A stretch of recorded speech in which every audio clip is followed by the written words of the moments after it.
Olá, enfermagem de todo o Brasil, o professor Rafael Marinho falando, pessoal, e hoje eu vim mostrar uma coisa bem legal para vocês.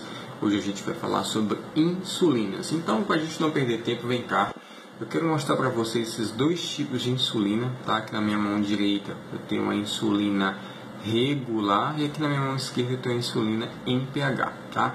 Esses são os dois tipos de insulina mais utilizados no ambiente hospitalar e também no ambiente extra-hospitalar. Então vamos começar a falar aqui da insulina regular, tá? Então a primeira coisa que a gente tem que observar quando a gente vai administrar a insulina é observar o seu aspecto, tá? Então percebam que a insulina regular ela é límpida, né? Transparente aqui, ó, clarinha. Então a gente tem que estar sempre observando esse aspecto, que ela tem que se apresentar, tá bom?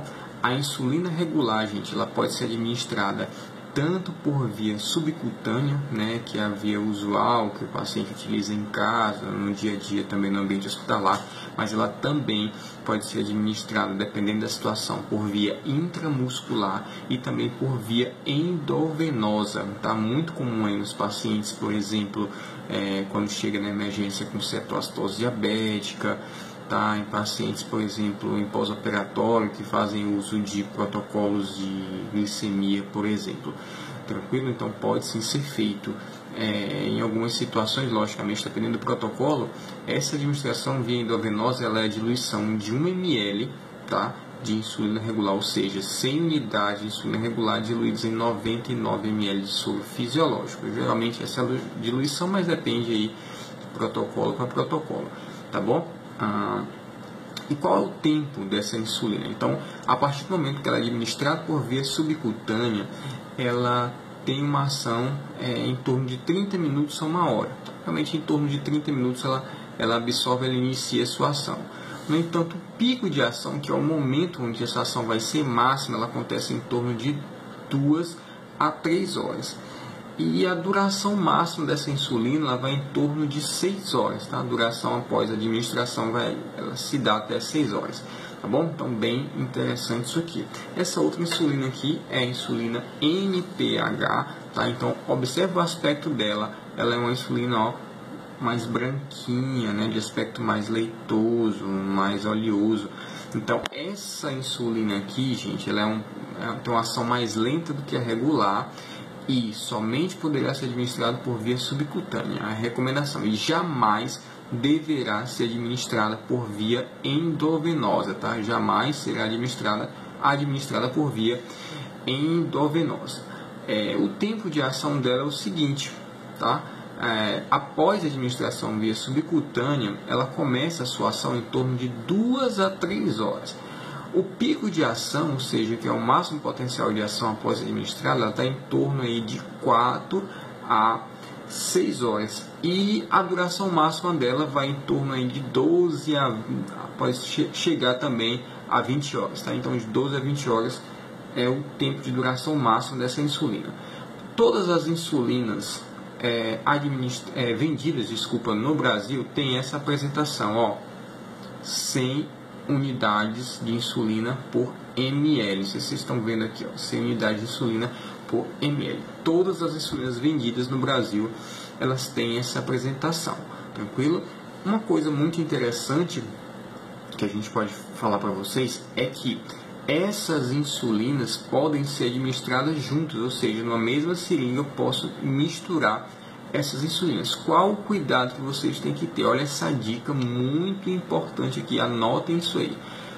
Toda vez que você for aspirar essa medicação, essa insulina, turma, a gente sempre aspira primeiro a regular ou a MPH. E aí, o que vocês acham? Olha só, sempre aspirar primeiro a insulina regular, que é a insulina mais rápida. Sempre a insulina mais rápida, que no caso aqui é a regular, tranquilo? Eu posso fazer a mesma seringa, sim.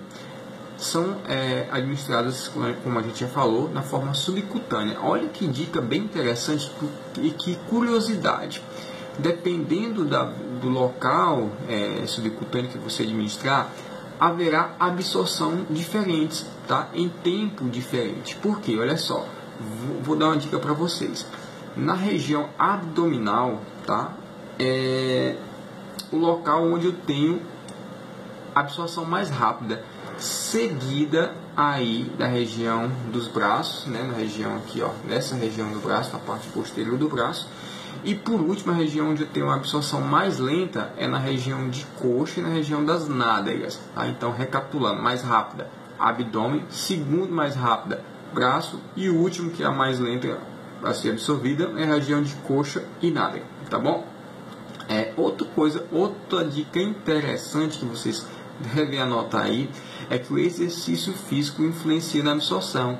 Então, o exercício físico ele aumenta a absorção de insulina. Então, o indivíduo que é diabético, por exemplo, que ele está fazendo aquela caminhadazinha dele matutina, aquela corrida, se ele faz a administração de insulina, por exemplo, na região da coxa, na região anterior da coxa, ele corre o risco de ter uma hipoglicemia. Ele corre o risco, não significa que ele vai ter, porque logicamente depende da quantidade de glicose circulante desse indivíduo.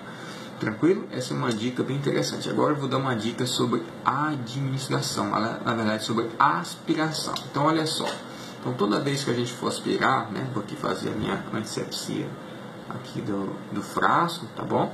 Então toda vez que a gente for administrar, o que a gente faz, tá? Vamos supor aqui que eu tenho uma prescrição médica de administrar 20 unidades de insulina, tá? Então olha aqui, ó, isso aqui é uma seringa, né, graduada até 100, então essas seringas de insulina todas vêm na graduação de até 100 unidades. Então, qual que é a dica que eu vou dar para vocês? Toda vez que você for aspirar, então olha só, antes de você aspirar, você coloca já aqui, tá, a insulina aqui onde você quer, 20 unidades, por exemplo, vou colocar aqui, ó, 20 unidades, tá? Então coloca um pouquinho mais, 21 unidades, por exemplo. E aí você faz o que? Então, depois que você fez a sua asepsia, você, ó, introduz esse ar que está dentro da seringa, ó, introduz o ar na ampola de insulina. E aí o que você faz? Ó, aspira as 20 unidades prescritas. Tá certo? Só para dar um exemplo para vocês. Então essa dica é bem interessante. Só que antes de você fazer isso aqui que eu mostrei para vocês, o que é interessante? Você fazer isso aqui, ó, para você homogeneizar, tá, a insulina dentro do frasco. Logicamente você não vai fazer isso de forma brusca, porque a insulina ele é um hormônio é uma proteína, e você pode quebrar essa molécula de proteína, né, e aí esse hormônio pode não ser mais eficaz. Então isso tem que ser de forma homogênea, tá bom? O armazenamento dessa insulina deve ser na geladeira, tá, numa temperatura de 2 a 8 graus, tá? Anotem aí, geladeira, temperatura de 2 a 8 graus.